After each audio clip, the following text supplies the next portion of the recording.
They say that you are the average of the friends and company you keep. So I want us to improve our average together. I want us to become smarter, more successful, healthier, happier, and more fulfilled in our everyday lives. Think about it. The stronger we are as individuals, the more we can serve those around us. I'll be interviewing friends that happen to be experts in their field, and I invite you to join in on the conversation. So, welcome to the I Have Cool Friends podcast, a show that sparks inspirational conversations with experts about business, wellness, and personal development.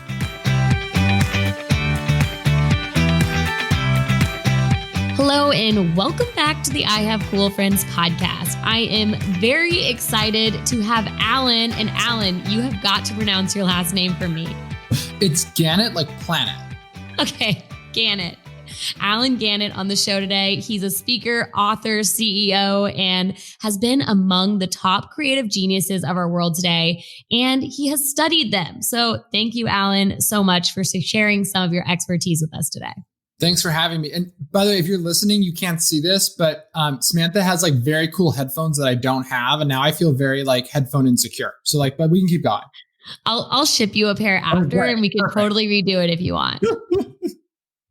All right. Well, other than the fact that Alan doesn't have cool headphones like me, he did write a book called The Creative Curve that shows how the creative process can be learned by anyone. By interviewing everyone from billionaires to neuroscientists, he developed 4 steps backed by science that you can follow to achieve creative success. He also founded and served as CEO of TrackMaven, a marketing analytics platform that large brands such as GE and the NBA and high growth startups such as Dollar Shave Club and MailChimp have used the power to data-driven creativity. Wow.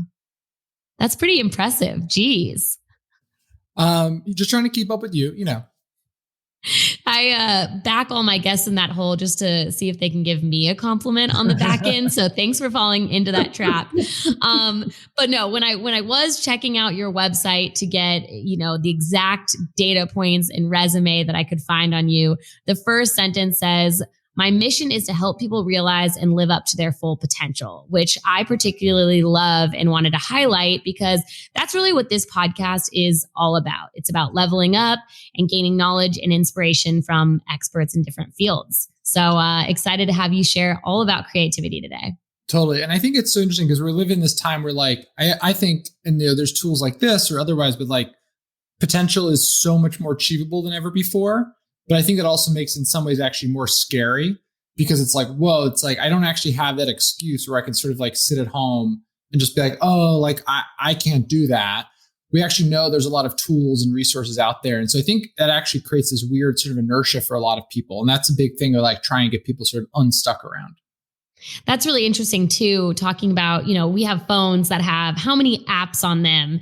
And yes, we could order food to our door in 10 minutes, but that also presents a lot of distractions that might take away from what our quote unquote genius is supposed to be. Have you found that trouble in your life? Yeah. I mean, one of the things in the book I talk about is the sort of scientific, research around the idea of sort of aha moments and inspiration, because those are, I think when you talk about creativity, one of the things people say is like, yeah, but like certain people have these flashes of genius and like that's unexplainable. And like, it's actually not unexplainable. It's actually like a pretty straightforward process in our brain. It's basically the processing that we talk about when we talk about flashes of genius all happens in the right hemisphere of our brain. And it happens sort of like below our level of consciousness. And it works on creating sort of like connections between distant concepts. And so your right hemisphere is where like if you hear a joke, you sort of process it there, a metaphor, but like all of that happens below our level of awareness. And only once it sort of connects the dots does it sort of go, hey, like I got an idea. And the thing that's interesting though, is that this is why traditionally we talk about aha moments happening in like quiet places. Like think about like the shower or your commute or your walk. Like it's not that like your shower tile is inspiring. Like obviously not, right? It's like those are just moments when your left hemisphere, your more active hemisphere is quiet. It's sort of tuned down. You can hear what's going on in your right hemisphere. So one of my friends, this author Nir Ayal, talks about how we live in a society of pings, dings, and rings now. And I think that's like one of the biggest inhibitors to creativity because so much of creativity is actually about silence and experiencing silence and hearing, so to speak, what's been going on in your brain, because our brain is actually very, very good at creativity. How do you balance that though? I mean, there's two ends of the spectrum. If you're living in a log cabin in the middle of nowhere off the grid, there's maybe limited creativity there because of you're not surrounding yourself by enough things. So how do you find that balance? Yeah, this is like a great question. So there's a lot of myths in this sort of study of creativity. One of the myths is this sort of like, I like to call it the inspiration myth of creativity. And there's these people, they're sort of semi-godlike. They are hit with inspiration. They're sort of lone wolves. We talk about them going into a writing cabin and like coming out with finished books. They're a little bit, strange. Like they're like not, sort of well-adjusted. And like, this is like complete garbage. Like that's not at all true. And so if you hit on one of the key things, which is that when you actually look at successful creatives are part of creative communities, full stop. And that creative community consists of, there's different roles. Like I'll give you an example, sort of obvious one is like the role of a teacher. Like there was a really famous study done that looked at people who achieved world-class excellence in a variety of fields. They studied 172 people. They went back to childhood and they found of those 172 people across fields, 172 of them had world-class teachers, not good teachers, world-class teachers. But that's like an aspect of community, right? You look at the idea of collaborators, and collaborators are much more sort of complicated than meets the eye because, we think of collaborators, we might think of someone like, Steve Jobs at Steve Wozniak, who's sort of underappreciated, but really important. But then like authors have editors, they have marketing teams, athletes have coaches, right? And the thing is, when it comes to creativity, what we tend to do is we tend to sort of give credit in a way which is socially constructed. So like, for example, pop stars. In the 90s, there was all this investment in this mythology that pop stars wrote their own music.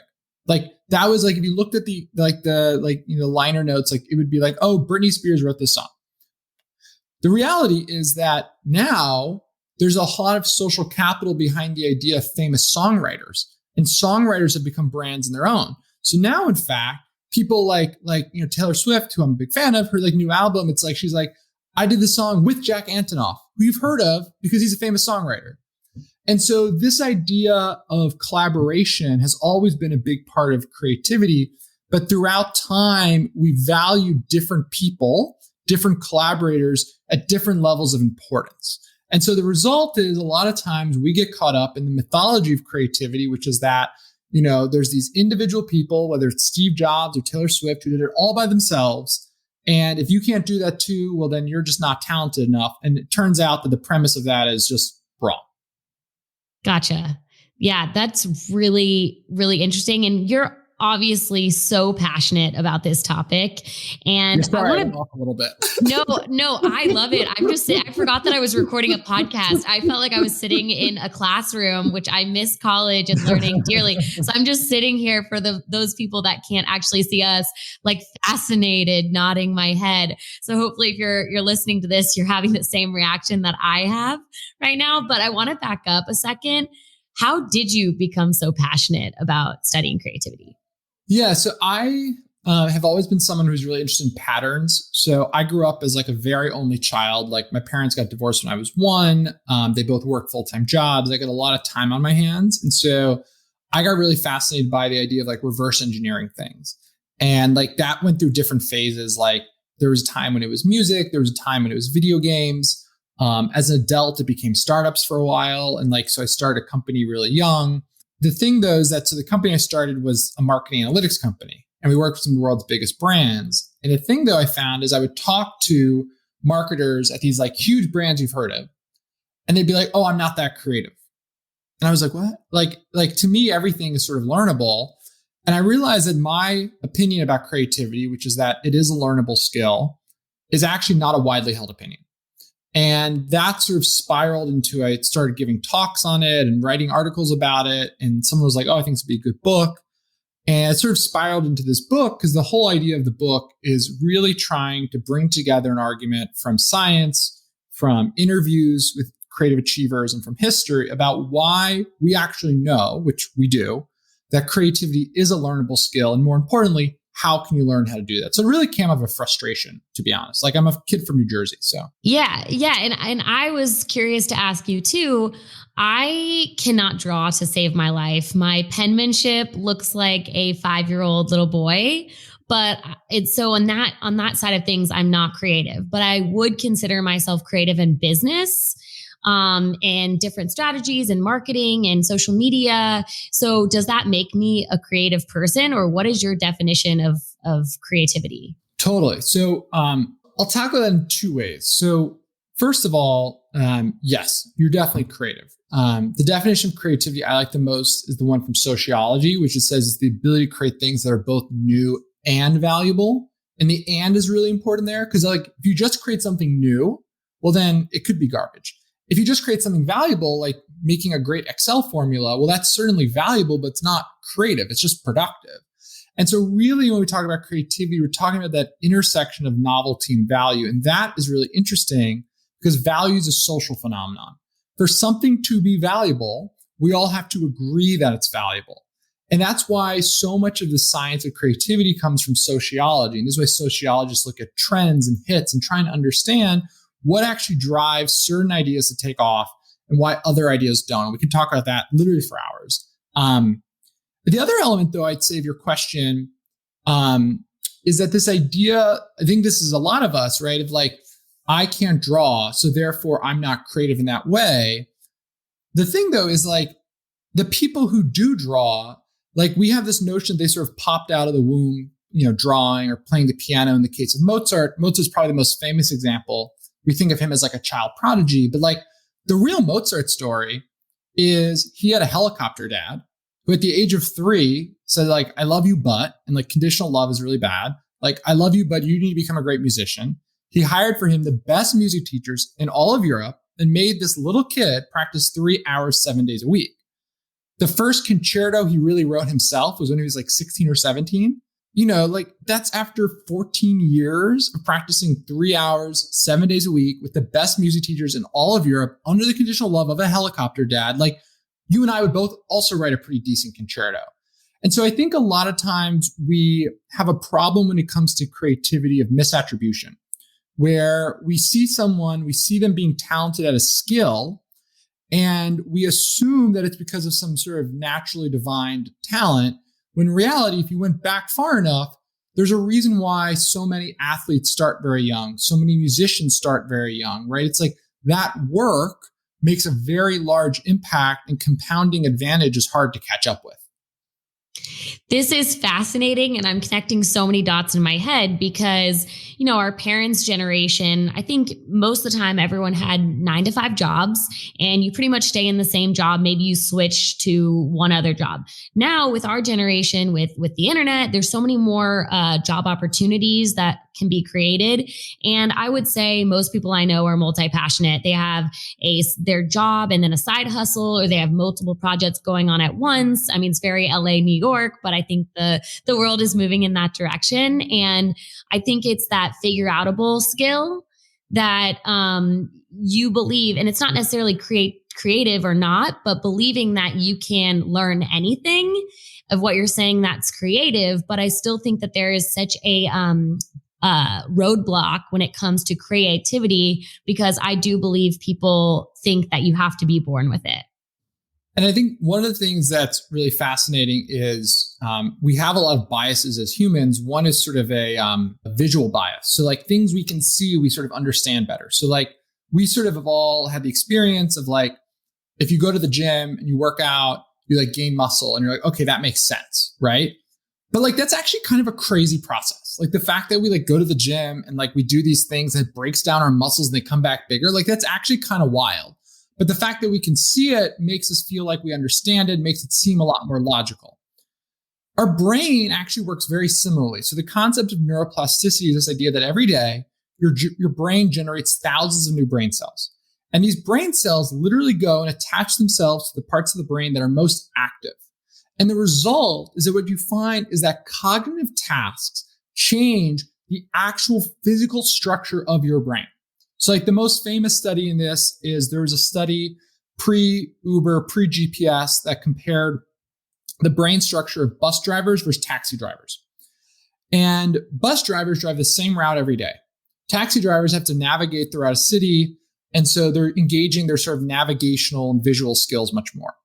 What they found was that taxi drivers, the longer they were a taxi driver, the part of their hippocampus that is tied to visual navigational skills, it literally became bigger. So you could say after 12 or 15 years, they have this advantage when it comes to navigation and visualization, but that was actually the result of many years of cognitive repetition and cognitive change. And so our brain actually works much more like a muscle than I think we sort of are willing to acknowledge. And that's because it's in our skulls. Like we don't see it, but there's actually a lot of really interesting work being done with senior citizens where they actually will do like memory games. And they find that short amounts of memory games cause permanent positive structural change to the brain, much like you would think about with like strength workout. And so I think we just misunderstand how our brain actually works, which is actually also like kind of exciting because there's a lot more potential there than we realize. So what I'm hearing you say is that most people view creativity as you're either creative or you're not, whereas you kind of have done the research and see it as more of a spectrum. And so my next question is just what's our potential on the spectrum, right? So I don't cook. I don't enjoy cooking. I'm not passionate about it. I don't think I'm particularly good at it. I have no interest in learning. But let's say I started tomorrow. Do I have the potential to become a Michelin star chef, or is there a ceiling for my creativity in that field? So I'm going to answer theoretically and practically. So theoretically, there is no upper limit. And the practical thing, though, is that as we get older, we have less and less time that we actually have the ability to dedicate towards learning something entirely new.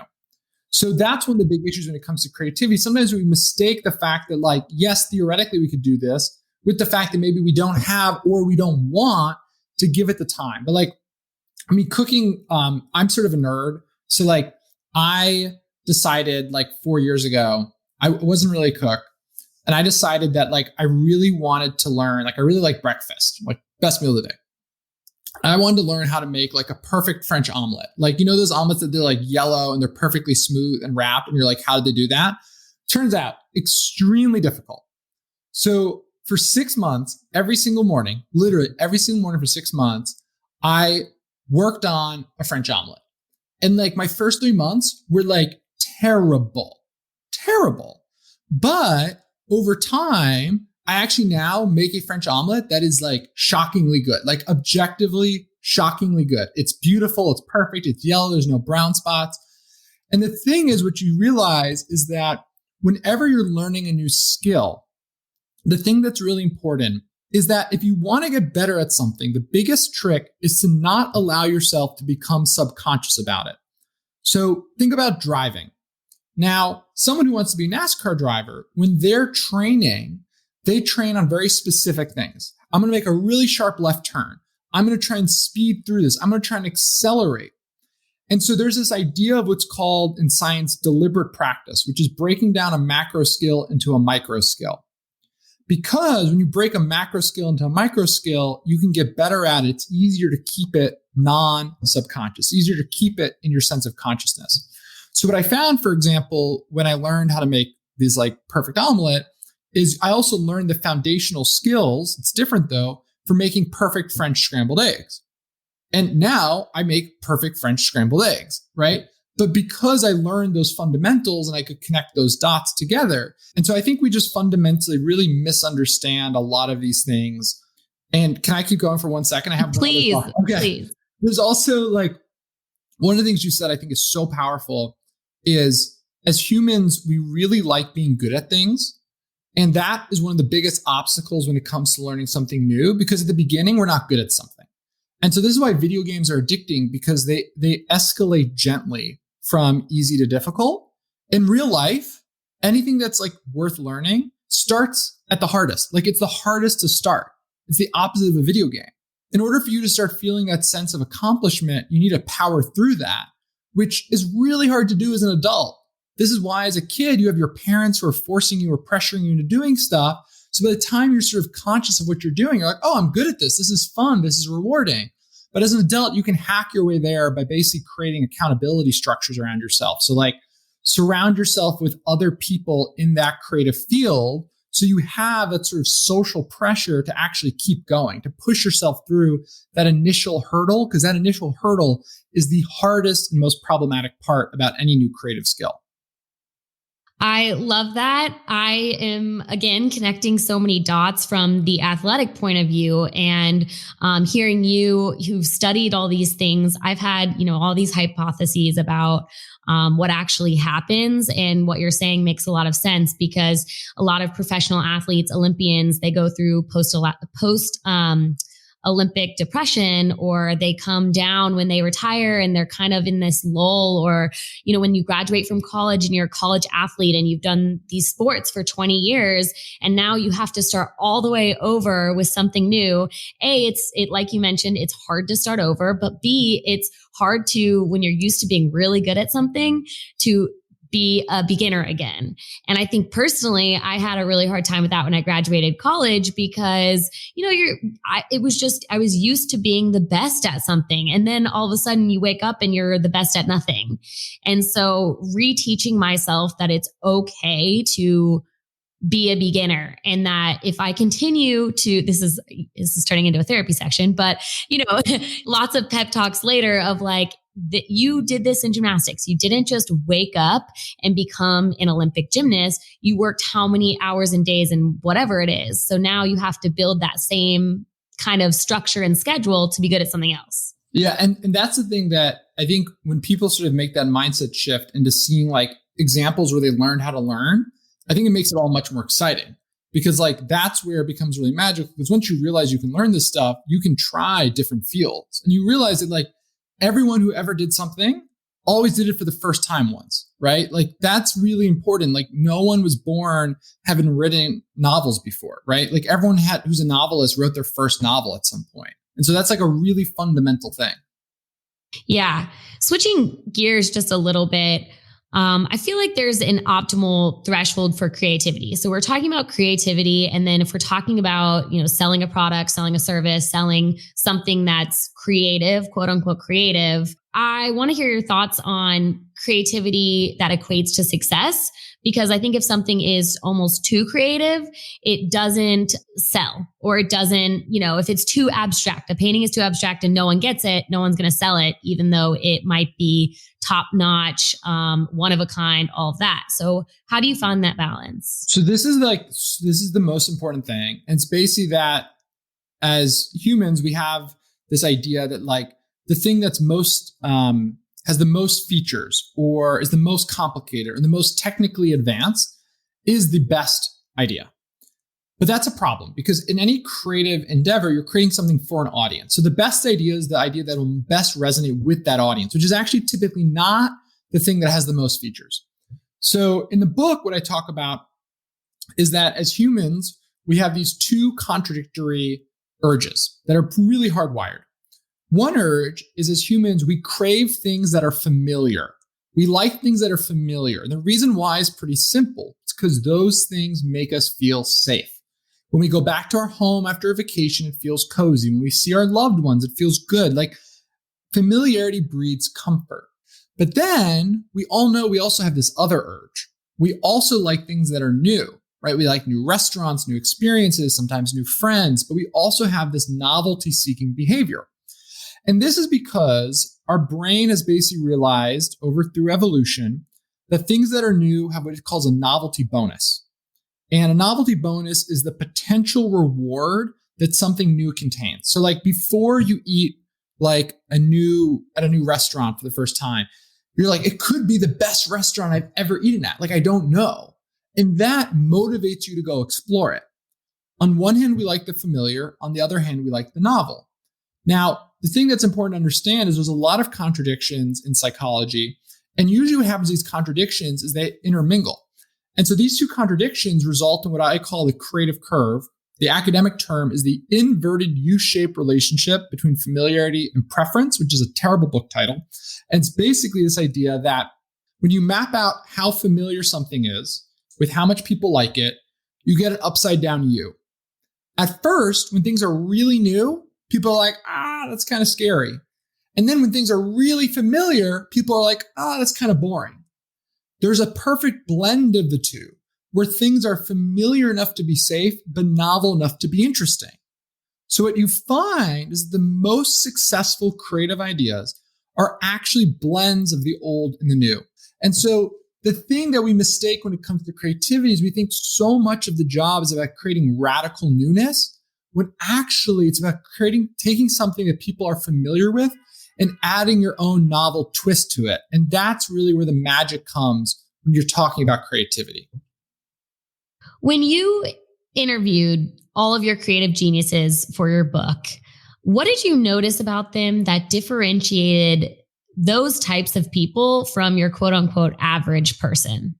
Yeah. So for the book, I interviewed these 25 creative achievers from an eclectic set of industries. So these are folks like Ted Sarandos, who is the co-CEO and chief content officer of Netflix, Pasek and Paul, the songwriters behind Dear Evan Hansen, The Greatest Showman, and La La Land. And what I found that was really interesting was that there was a lot of consistency in what they did. In fact, the more successful they were, the more they actually believed that creativity was learnable, which I think is interesting.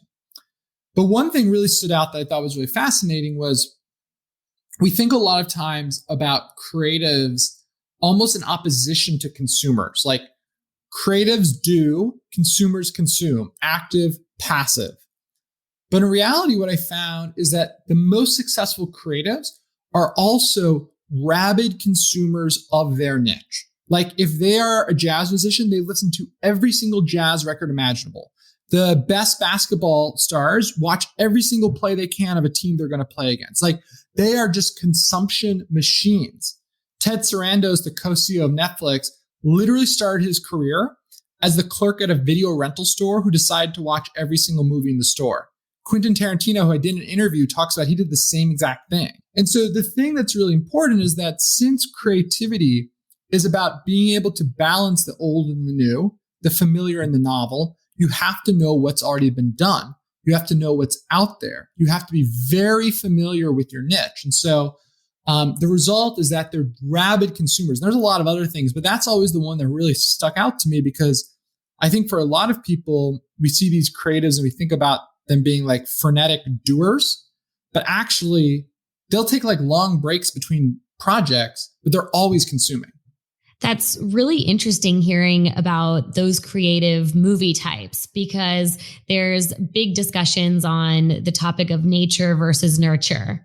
How did you discover that creativity can be a learned trait? Because I do believe, and I agree with you, that creativity can be learned, but is it possible that certain people are born with a little more creativity than others? Yeah, great question. So my sort of perspective on this is that people have nearly unlimited potential. So there's a theory in psychology research and creativity research called the threshold theory, and that's above a relatively average IQ threshold, we actually all have the same creative potential. There's no correlation between IQ and potential, but there is a correlation between achievement and IQ. And the reason why there's a gap is that my theory is that people with a higher IQ are sort of can be better at sometimes learning those patterns, but it doesn't mean that everyone else can't do them. They just need more help figuring out what the patterns are. And so what's really interesting is you look at things like they've done these big longitudinal studies of IQ where they'll take kids who are very high IQ and they'll follow them throughout their entire lives. Like there's one really famous study from the early 1900s called it's colloquially called the termite study because it was done by Lewis Terman. And basically they followed 2,000 kids and who had high IQs. And like of those 2,000 kids with genius level IQs, like none of them won a Nobel Prize. Like in fact, they actually tested out to future Nobel laureates as children. And so I think that the big thing then is you have all this potential that needs to be unlocked. Now, the thing is people start at very different levels, right? And so some people may start with an advantage, but sometimes that advantage isn't genetic. Sometimes that advantage is money. So like there's a reason why a lot of people who are very successful musicians come from like upper middle class backgrounds where they could like afford the training necessary to become a world-class piano player. And so I definitely think that there are people who start with certain advantages. I think those advantages are maybe more complicated than we realize, but I think everyone has the same potential. It's just, are we willing? Do we have the time? Do we have the access to the resources in order to tap it? That makes sense. And from childhood, I think we all can say we had more time for creativity with video games, with, drawings in school. We had art class. We had all of these other things. So technically speaking, as children, we had the same amount of assets or, unlocking potential. So where does that gap really, at what age does that gap really form? Yeah, well, I think there's a couple of things going on. So there's this like time problem, right? Where like, you just like, as you get older, you have less time to learn something new and also to catch up with other people who've already been doing it for a long time, right? So like, if you start playing the piano at 18, you're essentially too late because like it's be essentially impossible to catch up with people who've been doing it since they were 3. But the other thing that emerges is we have a lot of social conditioning. So there's this famous study that was like, I think on the cover of Time back in the 90s or early 2000s, that was like, they looked at creative potential and they looked at kindergartners and then I think it was high school seniors. They found that kindergartners, over 80% of them tested at creative genius levels of creative potential, and only 15% of high school seniors did. So like what happens?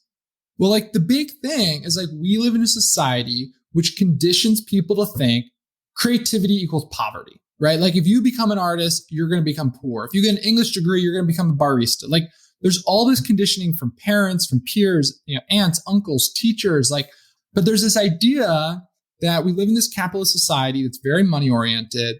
And if you don't go after something that's sort of a traditional career path, like you're going to end up poor. There's a lot of problems with that. One, like money isn't the only goal in life. But 2, more importantly, like we're entering a society in a time where like even white collar jobs are getting automated. Like the amount of automation that's entering the legal profession, the accounting profession, the finance profession, creativity is actually the most future-proof skill. The number of liberal arts degrees of CEOs in the Fortune 500 is like shocking. What you find as you sort of go throughout your life is that some of the most successful people actually come from very creative backgrounds.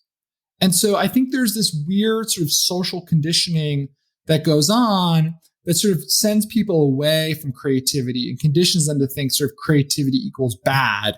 And then oftentimes by the time they realize that's a false narrative, it can often be too late to catch up to maybe where they want to get. Creativity is making a comeback, baby. You're making it trendy and cool again. We're going to have all of these TikTokers, these YouTubers, content creators. I mean, think of how many people are making millions with no ceiling of their salary because of their creativity. And those are just a few industries. And it's one of those things where like, if you think about most industries, the people at the tippy top are actually very creative, right? So there's this sort of false narrative that's sort of, and I mean, we could get really like philosophical and sort of public policy, but we basically have these sort of ways in which as a society, we condition people sort of towards middle management. Like that's essentially what we do.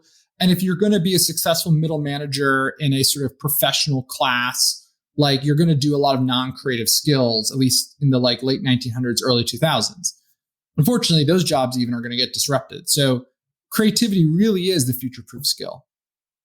You've done all of this research. You have done interviews and studies and written a book. And how has your research on creativity helped you as a CEO?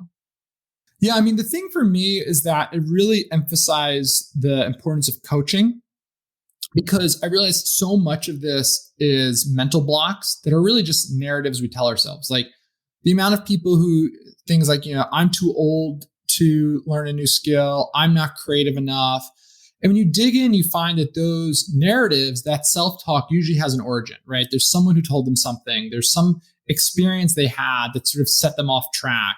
And so I think that as a leader, coaching is really the sort of fundamental thing that you can do if you want to unlock potential in your people, because that's really the difference between having someone just doing their job and having someone become better at their job. And so I really think coaching is sort of the bedrock of good management.